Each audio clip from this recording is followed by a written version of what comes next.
Lazy, with a very generous $10 super chat, said, "Hey, have you seen the video that IGN put out covering Arc Raiders? It's the most blatant hit piece I've seen, or I've ever seen. It's interesting compared to their marathon preview coverage." And I have not seen this yet, but I've had some of you guys talk about it and bring it up on stream. But I did just find the video, and now I'm interested in seeing what exactly is going on, because I mean, some of these comments are pretty killer.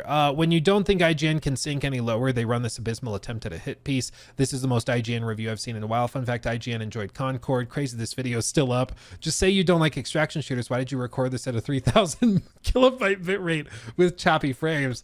Ooh, baby, we're in for a treat. I can already tell, because you guys know me. I love moaning and complaining about IGN's capabilities when it comes to video capture. Okay, first of all, who in God's green earth encodes a video at 50 frames a second? What? I didn't even know you could do that.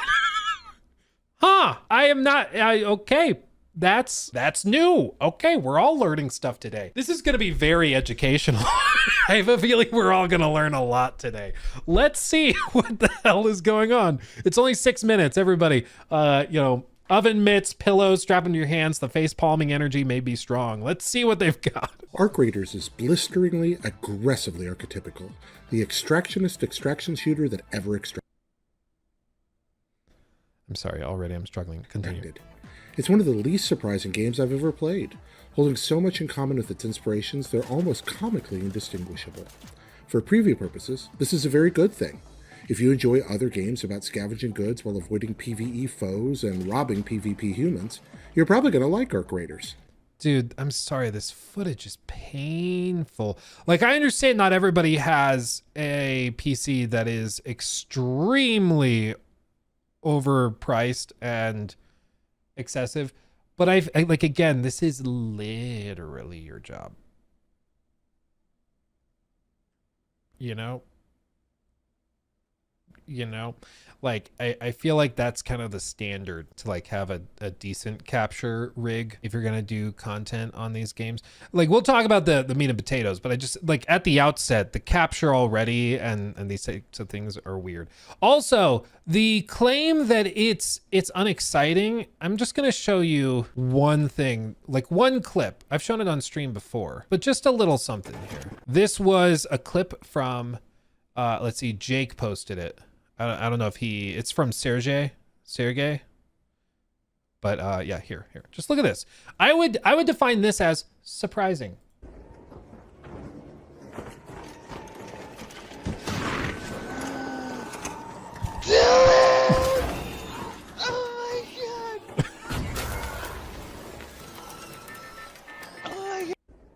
That does not strike me as archetypical archetype. Like that to me is surprising and shocking and exciting that something like that could happen. But okay.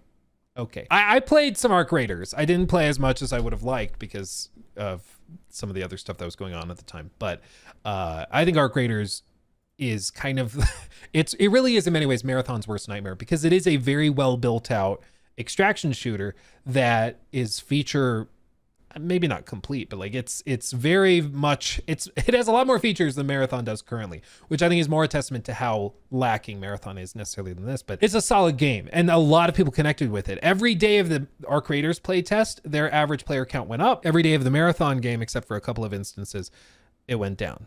Like the charts were literally opposite. And it's because Arc Raiders was exciting people and Marathon was boring people. And it's fine to have an outlier opinion, an outlier perspective like this from IGN, but I mean, at some point I also have to wonder if you like what we're doing here, if you're so far off based on a lot of things. But let's continue. Let's give it a chance. While avoiding PvE foes and robbing PvP humans, you're probably going to like Arc Raiders.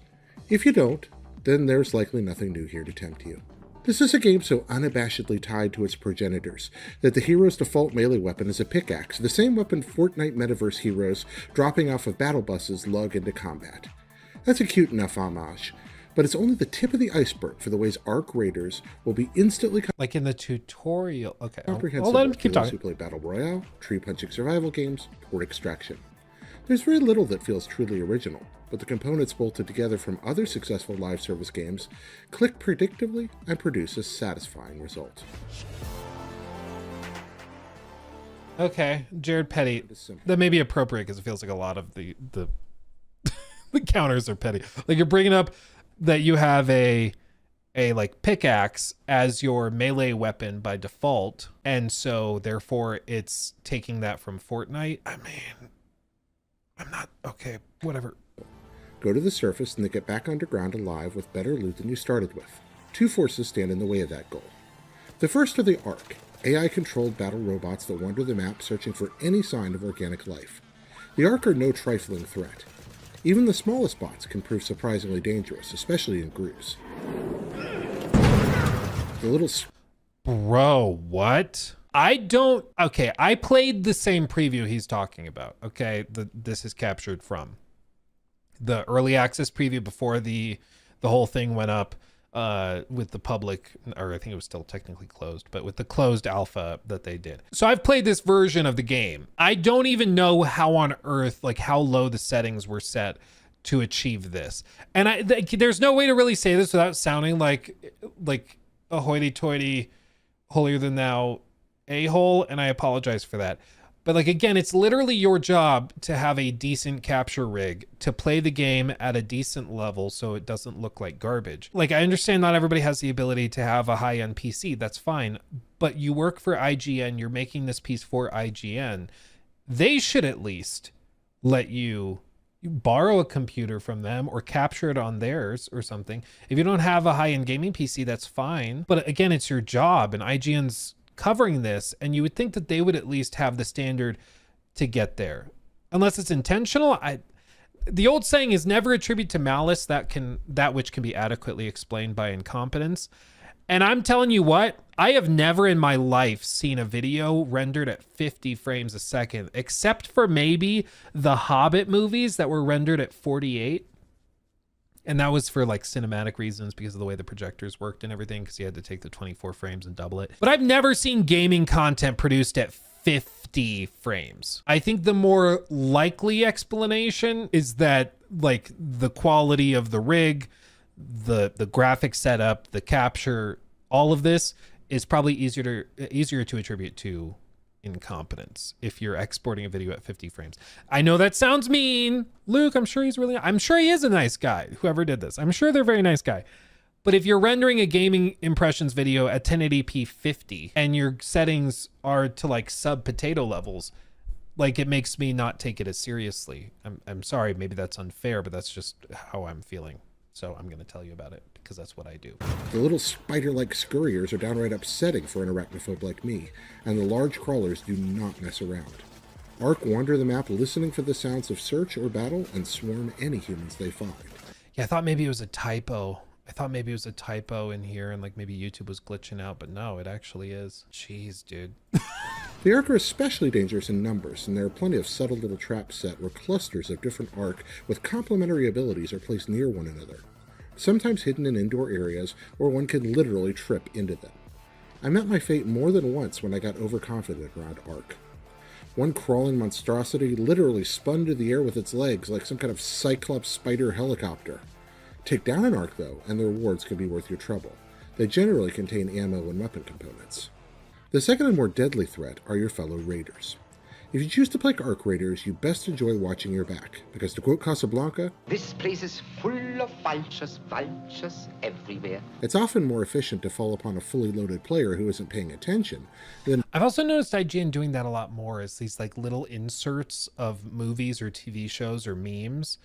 It's almost like they got a directive from the bosses to make the videos like funnier or more witty, and so they were told to put in more of those because some of them feel like really out of place. Look how smooth that clip was. Well, yeah, because it wasn't recorded like everywhere. It's on a often PC that was exploding. more efficient to fall upon a fully loaded player who isn't paying attention than to risk a half hour of bracing open doors in a nearby warehouse, or to lurk near an extraction point and cut somebody down when they're about to escape. Of course, every other raider is likely looking to do the same to you. Combat is competent enough to be satisfying.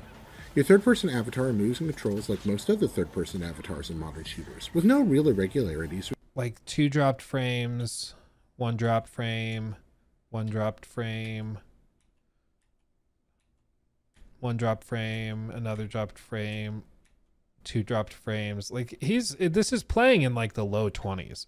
If you told me this was like Steam Deck capture, I'd probably believe you. It's kind of crazy. Like, and again, it's like, this isn't just about, if you don't like extraction shooters, that's fine. If you don't like arc raiders, that's fine. But there's a certain standard I think we should hold a 19 million sub channel to. Like, just some basic standards. Again, look at like the gameplay reveal that they posted for this with an early build of the game. This is what it looks like when like you care to this point. And maybe, you know, when people are like, unless it's intentional, I think maybe careless is the best word. So one of you guys in chat said it's not malicious, it's careless. I think you might, that might be exactly right. Like, they didn't care to give this game the time of day and put the effort in to give this guy access to a higher NPC. They didn't have the higher standards. Like, straight up, and Jacob can attest to this in chat, and Trevor too if he's in chat, if they sent me a draft of a video that looked like this and they had exported at this point, I would laugh at them and ask them if they're joking, and I would demand that they redo it, because like, this doesn't meet my quality standards. And I'm a dude talking about video games in my basement. Like, why do I have higher standards than a 19 million sub channel that's been around for decades? Like, what are we doing? What are we doing? Yes, I also remember when I kept accidentally exporting stuff in VR somehow. That was nuts. Yes. Now we can laugh about it.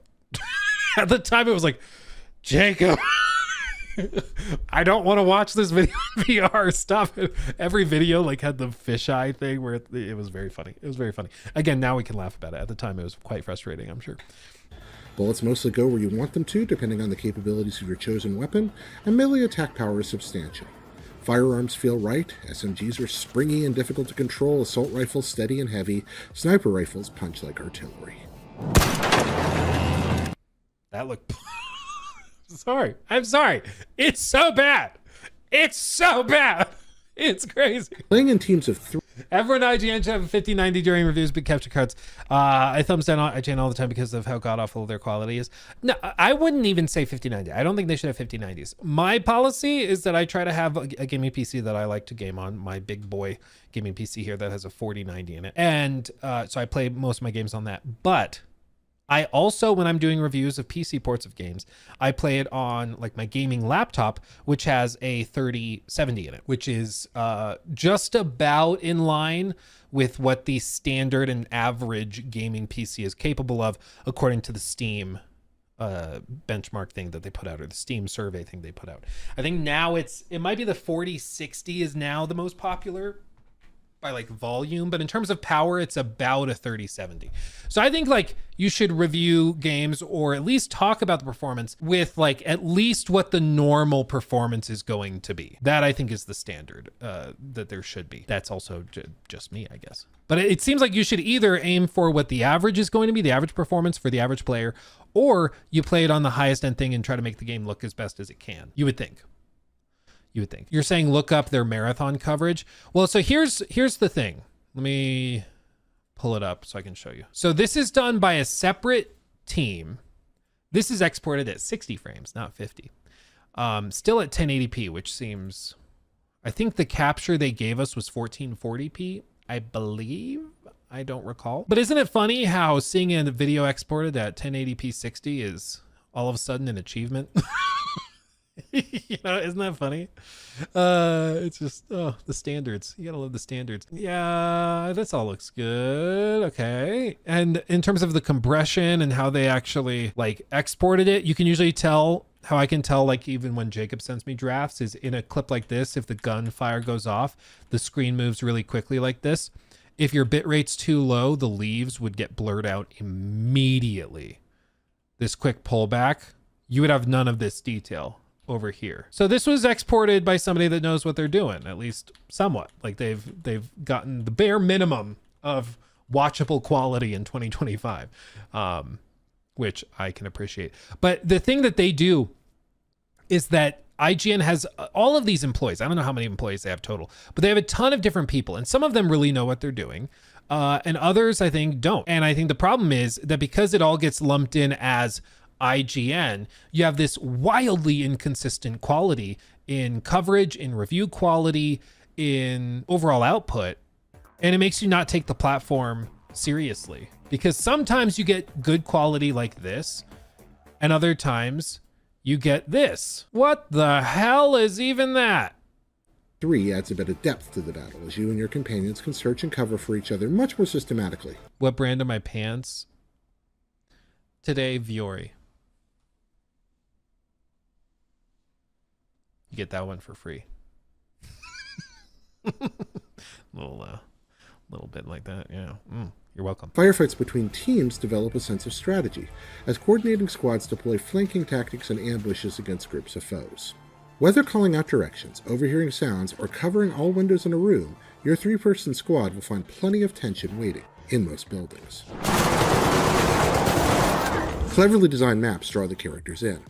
The most lucrative resource hubs are clearly marked, and players flock to the richest areas looking for food, or hover between the treasures and the extraction areas, waiting to dispossess the luckiest foragers of their well-won games.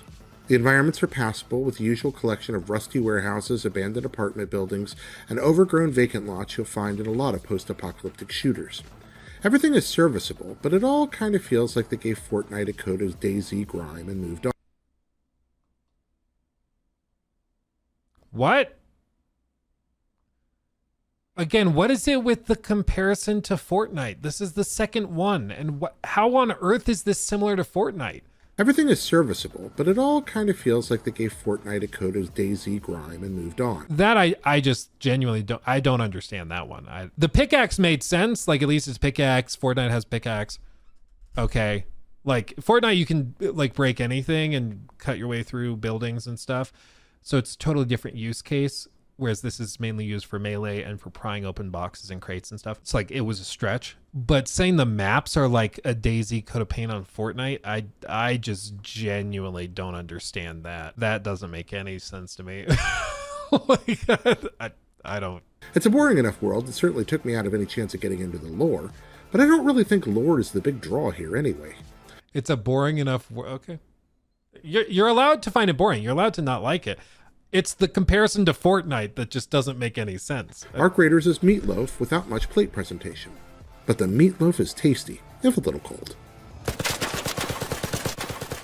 How dare you badmouth Meatloaf like that? Meatloaf is great. Me and my wife, we've had it out over this too. She doesn't like meatloaf. I grew up on meatloaf. I like meatloaf. A good meatloaf, there's nothing like it. There's nothing like it. It's like a super condensed collection of various flavors and meats. It's awesome. It's awesome. I don't care what anyone says. Also, the singer is pretty good too. Let me sleep on it. Every drawing cabinet is a potential source of wealth. Crafting components, ammunition, shields, healing items, and weapons. Ammunition is properly segmented enough to keep you hungry as you scavenge and construct guns.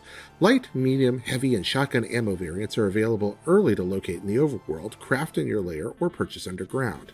Materials have the usual predictable levels of rarity corresponding to color, with certain colors granting you the ability to develop more useful or rare items. A single special pocket in your inventory allows you to keep one discovered item safe, even on the event of your death, so that you can haul your rarest finds home.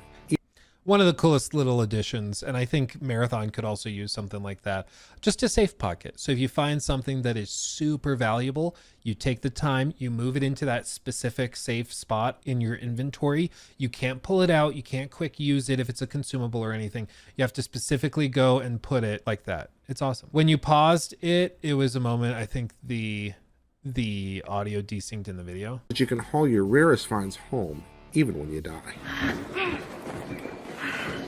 Some containers take time to open and generate quite a bit of noise when manipulated, which is a delightful tension-raising mechanic that I really appreciated. Opening one of these was especially harrowing when playing solo. You can really feel the vulnerability with your camera locked forward, not knowing what path... When he shot the turret, oh, the audio desynced there. Let's see, we're at 458. Meatloaf is tasty, if a little cold. Every drawing... Again, I can't say I'm too surprised. Again, like, if this, I wouldn't be like this I wouldn't be so bitchy if this were like an individual creator, okay? Like if this were just a guy making YouTube videos and stuff, it's fine. We all start somewhere. You work for IGN.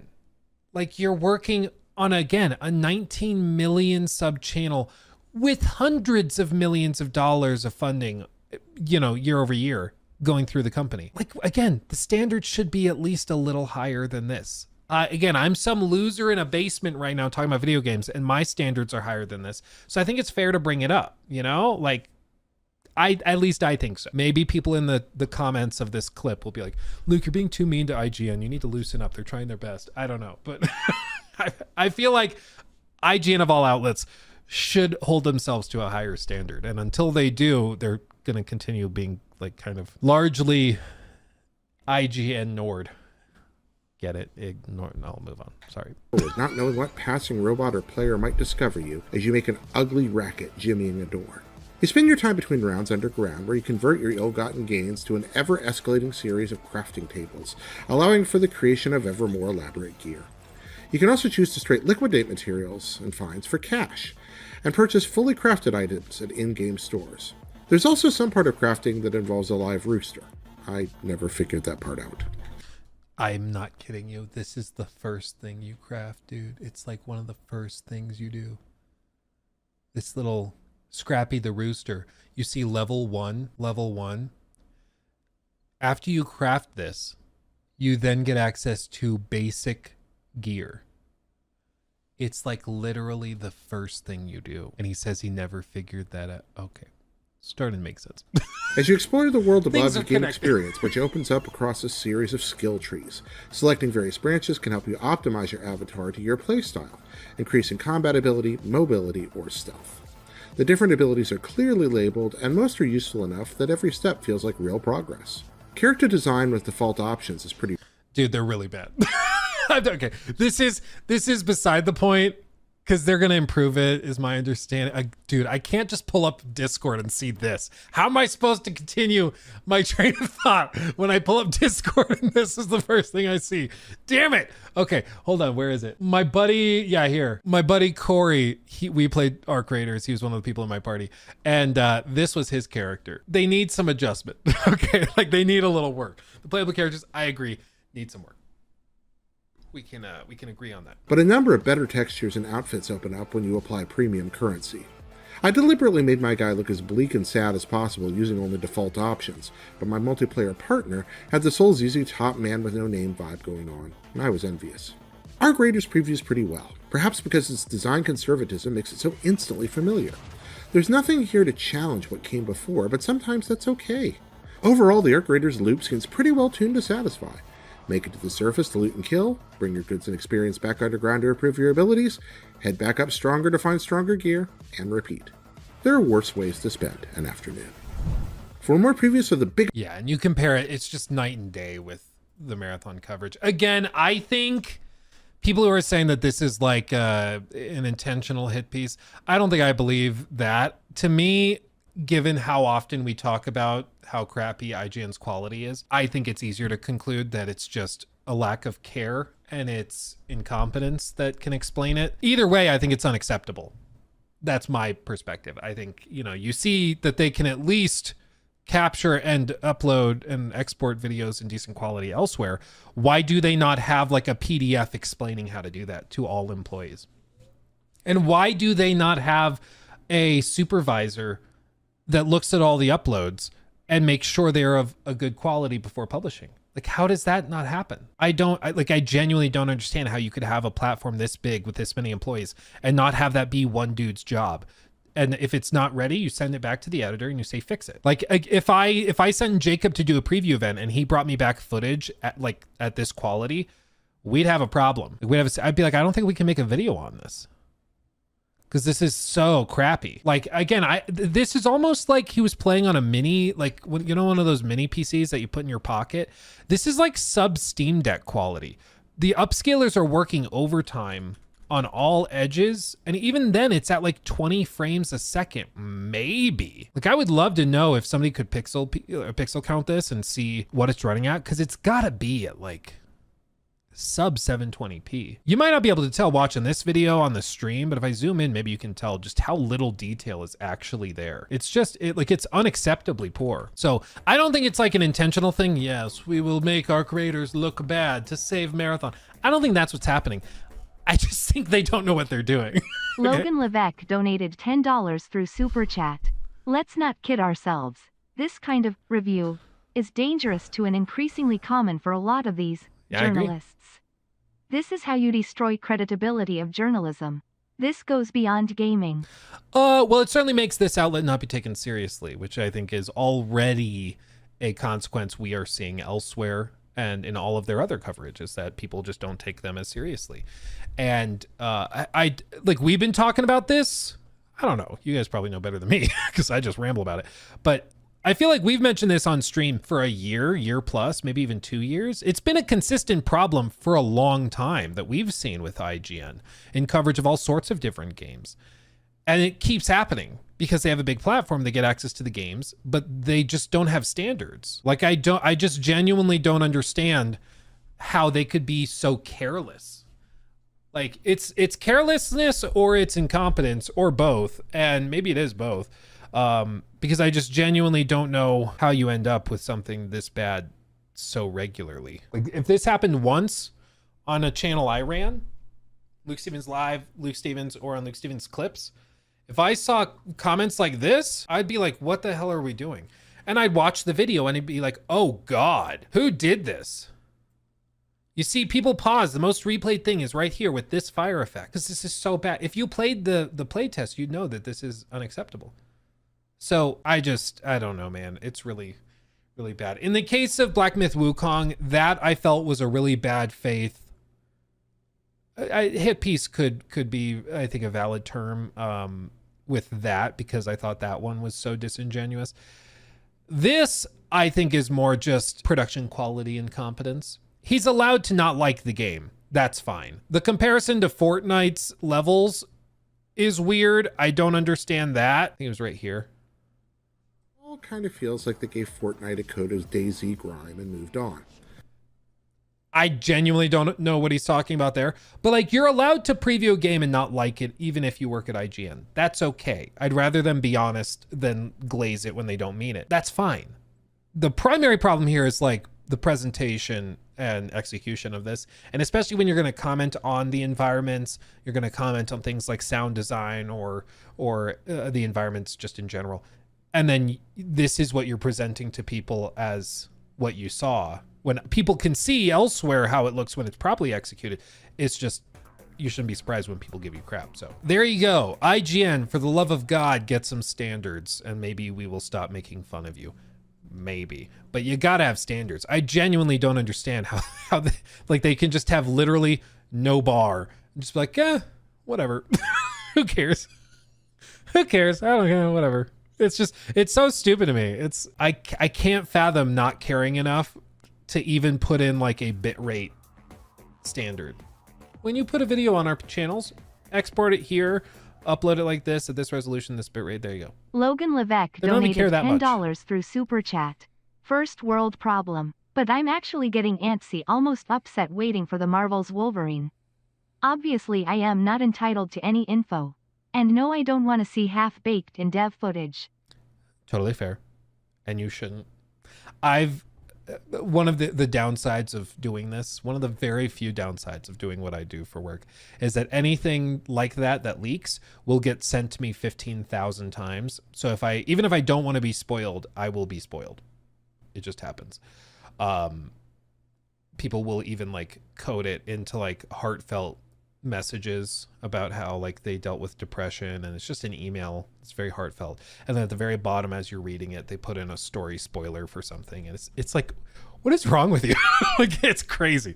But I forget which one that was for. It was a story spoiler for, I don't think it was The Last of Us. It was more recent than that, but there was some story spoiler that, it was okay, I about spoiled it as well. There's a certain story thing that happens at the end of Hogwarts Legacy. Something happens to a character, and they put that in there and spoiled it that way. But anyway, they're very resourceful. So I've seen a lot of the in development footage of Wolverine against my will, and that's just been put in front of me, and I still think that game's gonna be really good. It never made sense to me why people were like, no, they're gonna cancel the game now. What? Like, because some early dev footage leaked, they're gonna cancel the game? Like, what are you talking about? Why would they do that? People were also saying, I think they're gonna cancel GTA 6 now that gameplay footage leaked like 2 years ago. It's like, are you high? What are you talking about? Like, what? Didn't make any sense. He took my thing.